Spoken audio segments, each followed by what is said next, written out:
Welcome back to History Class with Dr. W.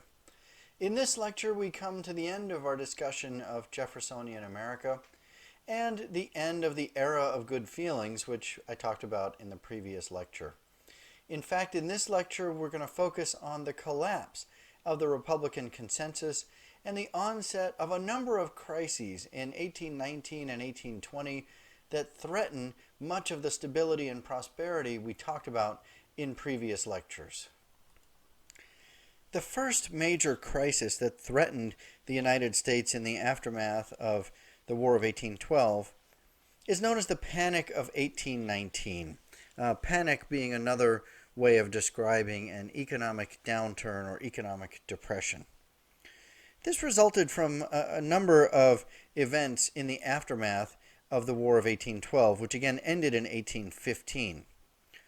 In 1816, Congress chartered a second Bank of the United States, which rapidly began issuing loans and mortgages and encouraging land speculation.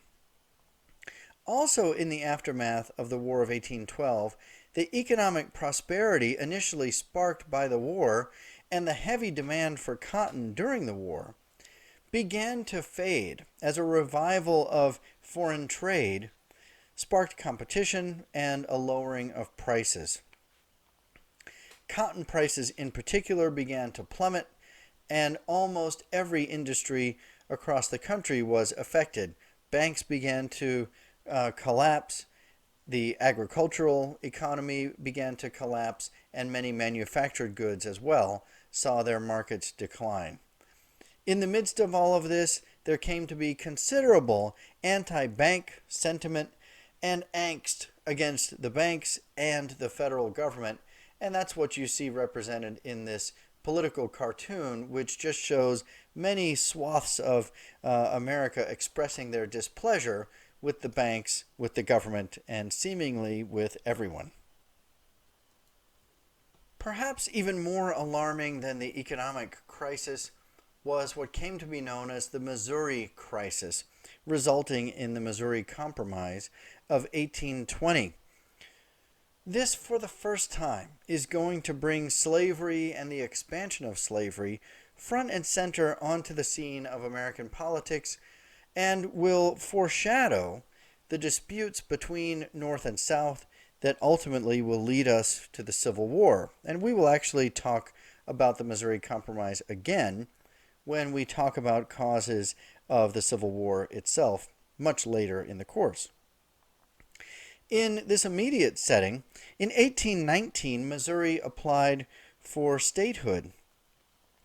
Congressman John Talmadge from New York proposed that Missouri be admitted, but only as a free state after abolishing slavery. Fierce debate followed as to what should happen. Here are the words of John Quincy Adams describing some of the discussion at that time.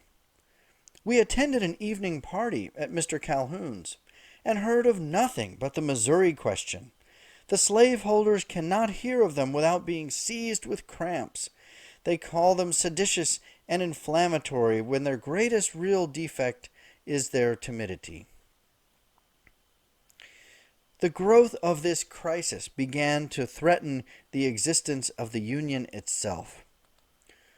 Ultimately, Talmadge's proposal was voted down, but there was no resolution to the Missouri question immediately forthcoming.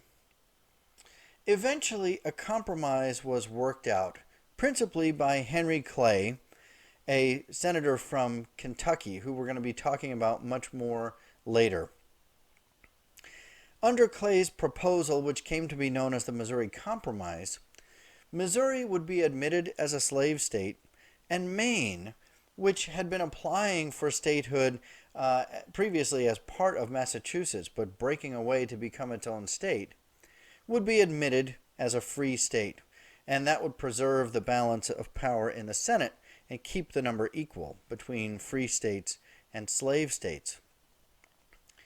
Further, the Missouri Compromise proposed drawing a line at the 3630 parallel and extending all the way across the country to the west, and in the future, slavery would only be allowed south of that line, and everything north of that line would be admitted as free. That line, the Missouri Compromise line, is going to become the foundation of some of the most virulent disputes, leading us towards the Civil War in the decades that would follow.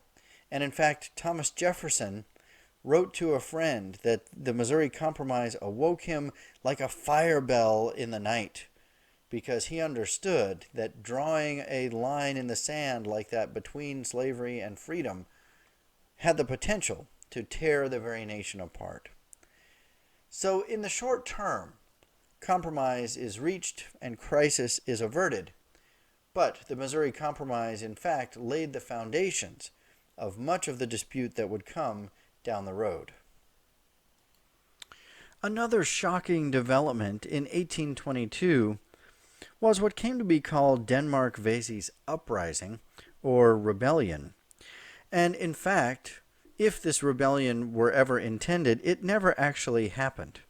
Denmark-Vesey was a free African American in Charleston, South Carolina, who was arrested in 1822 for sparking a rebellion or planning an uprising. Now, historians disagree as to how realistic this plan ever was, and evidence presented at trial was sketchy at best, promoting the plot that Vesey was supposedly planning. The idea, if in fact there was a rebellion, was for Vesey and others to free slaves from the plantations around Charleston and then sail for refuge in Haiti, which, remember, had recently declared its freedom in the Haitian Slave Rebellion. Now again, evidence provided at trial was sketchy, but eventually Vesey was executed along with 33 other blacks. This bears resemblance to some of the earlier slave rebellions we talked about, sending a message to slaves throughout the South that any kind of uprising would be punished with the utmost ferocity. This event horrified many in the North and revealed some of the true atrocities of slavery, while those in the South believed that such measures were necessary to maintain the institution of slavery and to dissuade slaves from being inspired by freedom in Haiti and in the North and elsewhere. And so as time goes forward from there, and as we've already suggested a number of times, the issue of slavery is going to be central in driving a deepening divide between North and South. By the time of Vesey's rebellion, the so-called era of good feelings was behind us, and we were already moving into a period that historians quantify as the Ante-bellum period, the period before the war, before the Civil War, from about 1820 to 1860. And in the coming weeks, we're going to be spending numerous lectures talking about different aspects of this period. But first and foremost, as we depart the so-called Jeffersonian era and move into the Ante-bellum period, we're going to be looking at an era of change. Numerous changes on the political front, as we've already suggested. The Federalist Party fading almost into oblivion, and what's going to rise to fill that void. Westward expansion, creations in thought and invention, leading to revolutions in terms of transportation. On the canals, we're going to talk about steamboats, and soon enough we'll be talking about the railroad.